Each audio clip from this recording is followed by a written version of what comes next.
together. I think this is a really great partnership. I mean, it's such a great way to combine hair and lashes. It's really something I really want. So, why don't we start with you? And tell me about starting how it came about.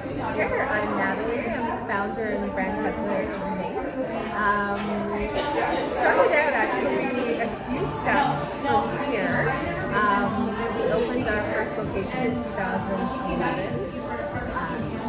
It was a brown lash craze at that time, and just recognized that would become a movement. Our first space was on the third floor on a space on Cumberland Street, and it was just me. I had learned lash extensions, and was really eager to practice and help people feel better. And for our first year, we ended up moving to Yorkville Avenue into a full studio with a team of stylists. So a bit of a whirlwind, and just something I had always been really passionate about, and how to start very early on, like career to of course, but very early on, I did work for how to style connected to the Four Seasons, not too far. I think what was most important for me is that guests would walk out completely different people than they had arrived. So that, look good to feel good. Besides that, just always really stuck with me, and I knew that I would find it out to that. Fantastic. You're at a stellar location here in Yorkville. I remember seeing this over there, and I thought, you've got the best. Hey!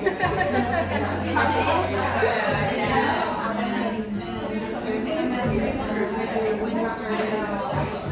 Sure. So I'm Vanessa Jacobson. I've been a partner since we acquired Grow from the family. Before that, my husband Ari Jacobson and our partner Paul Spindler had started Hollandhead, their concept in Toronto. We later sold that and decided to focus on Glow. It was founded in Vancouver in 2007. We bought it in 2009 and turned it into a franchise. And today we've got over 100 locations and growing. And now we've got this beautiful new sister brand, Make, which we're going to transform into a franchise as well. And we're very excited to get going. That's amazing. So, as of now, are you going all of the other locations?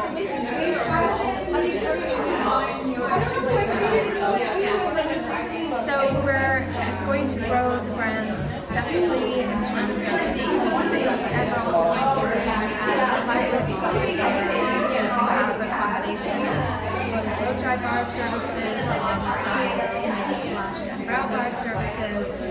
But we're going to start by taking the existing corporate locations. We've got 6 big locations here in the GTA. We're going to turn those into franchises and sell those to new franchisees. And then we're going to take all the wisdom and experience that Glow has accumulated over the years in growing this franchise system and apply it to the business as well. Thank you.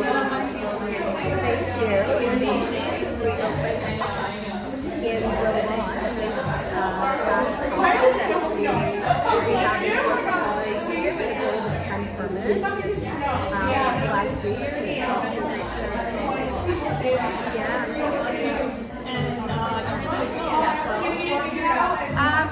So in a couple of markets, we have been inside the Four Seasons originally in Toronto, and that property was redeveloped, so we moved out of that investment to stores across Canada, and most of our locations are actually in the US.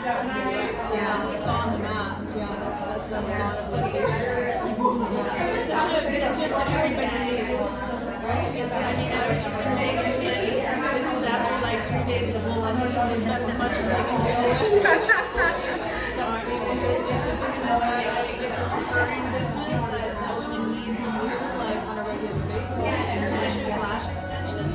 Yeah, I think we've seen these types of services really move from being a luxury to a necessity. It's a part of our routine. Yeah, it's very true, and part of the decision behind the acquisition, Glow's acquisition of Make, was that we understood that we could take that business because of the similar customer base, the similar motivation for the customer, that desire to feel wonderful through the services that we deliver at Glow and at Make, and take that understanding that the customer motivates them, the understanding of the stylists, the artists who work with us, and there's a lot of similarities and crossover, and from the franchisee perspective, we know that the franchisee who's attracted to Glow, who becomes passionate about delivering our services and offering that to the community, is very similar in mindset and values to what we imagine every franchisee will be as well. And so is there some kind of franchise incentive? Yes. Go ahead. Yes. We're awarding $10,000 grants to our first group of franchisees and new franchisees, and that's just, it's really in support of entrepreneurship, and yeah, it's an exciting opportunity. That's really great because it's hard to start a business, and if you need that extra cash to motivate and get someone started in the business, it's really fantastic. Yeah, I could have used a grant back when I first started, and also just franchising is such a beautiful network of support.